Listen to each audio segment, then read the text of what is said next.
Bayangkan, kamu bangun pagi, mengecek ponsel, dan dapat pesan, "Awas, kamu harus bayar 450 juta atau hidupmu habis." Itu bukan adegan film thriller, itu kejadian nyata yang menimpa seorang perempuan muda dari Jawa Barat, Teh Reni.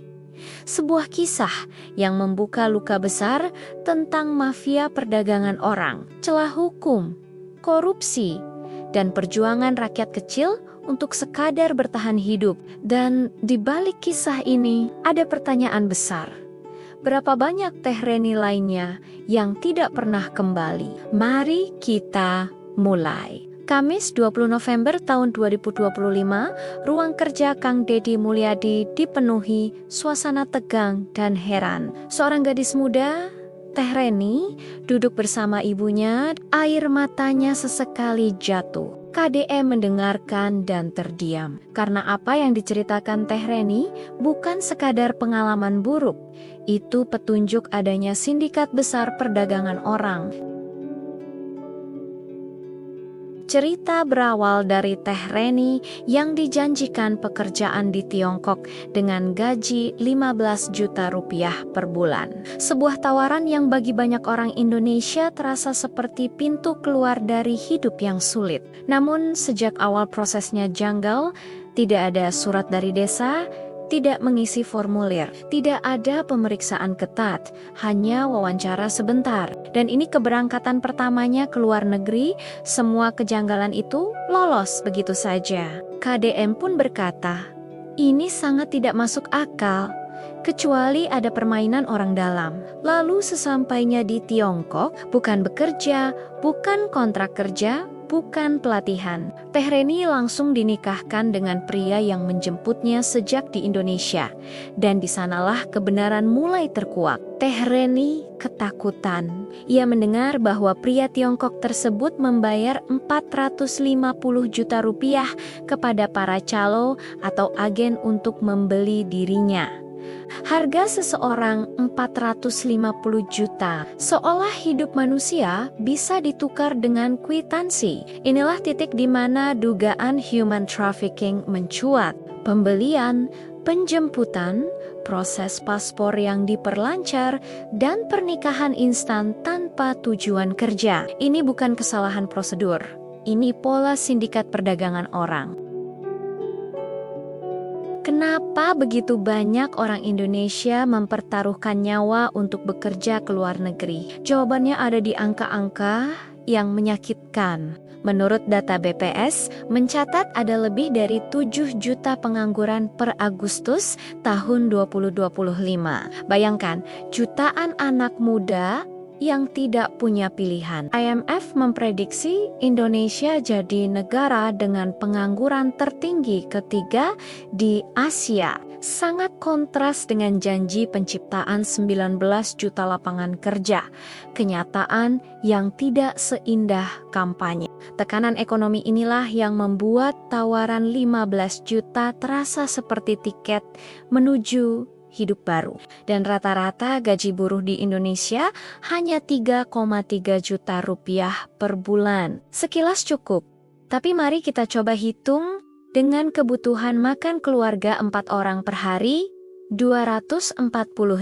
Artinya dalam sebulan kebutuhan keluarga tersebut sebesar 7,2 juta rupiah dengan gaji 3,3 juta. Hanya cukup 14 hari hidup. Fakta ini membuat masyarakat tidak bisa menabung, tidak bisa kuliah, tidak bisa berkembang.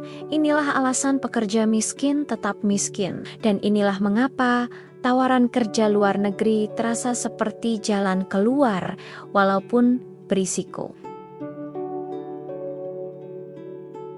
Dalam hal ini, pemerintah seharusnya bisa menjadi pendamping bagi setiap siswa lulus sekolah atau lulus kuliah. Jadi tidak ada siswa yang lulus SMA cari kerja sendiri dan lulus kuliah kirim lamaran sendiri. Tidak ada sistem negara yang mengarahkan lulusan ke dunia kerja, semuanya dibiarkan bertarung sendiri di jalanan keras ekonomi. Maka ini yang terjadi. Lulusan yang banyak dan lowongan kerja sedikit. Akhirnya anak muda terpaksa mengambil apapun termasuk tawaran kerja palsu yang berujung perdagangan orang. Belum lagi kasus korupsi Wamenaker. Soal sertifikasi K3 adalah bukti bahwa birokrasi kita dijadikan ladang pemerasan. Biaya resmi yang hanya Rp275.000 diperas menjadi Rp6 juta. Total kerugian menjadi Rp81 miliar. Bayangkan, hak buruh untuk bekerja dengan aman saja dijual. Jika sertifikasi saja diperas, bagaimana tidak mungkin oknum imigrasi menerima uang untuk meloloskan keberangkatan seperti Teh Reni? Artinya korupsi bukan sekadar merugikan negara. Korupsi dapat mengantar jutaan warga ke jurang perdagangan orang, kemiskinan, dan ketidakpastian. KDM menduga ada banyak Teh Reni lain yang belum ditemukan. Banyak yang terjebak di Kamboja jadi operator judi online, banyak yang tidak pernah pulang, banyak yang hidupnya dihancurkan oleh sindikat lintas negara. Semua ini bukan terjadi tiba-tiba. Ini hasil dari kurangnya lapangan kerja, gaji buruh yang tidak manusiawi, sistem pendidikan yang tidak mengarahkan ke pekerjaan, korupsi yang merajalela, aparat yang bisa dibeli.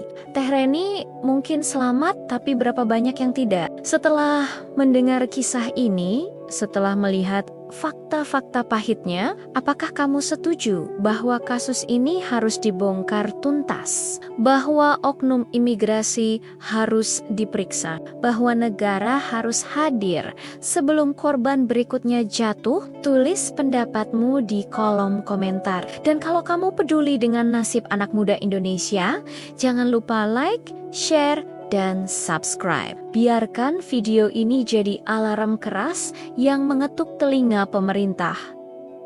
Selamatkan rakyatmu. Hentikan perdagangan orang. Jangan tunggu korban berikutnya.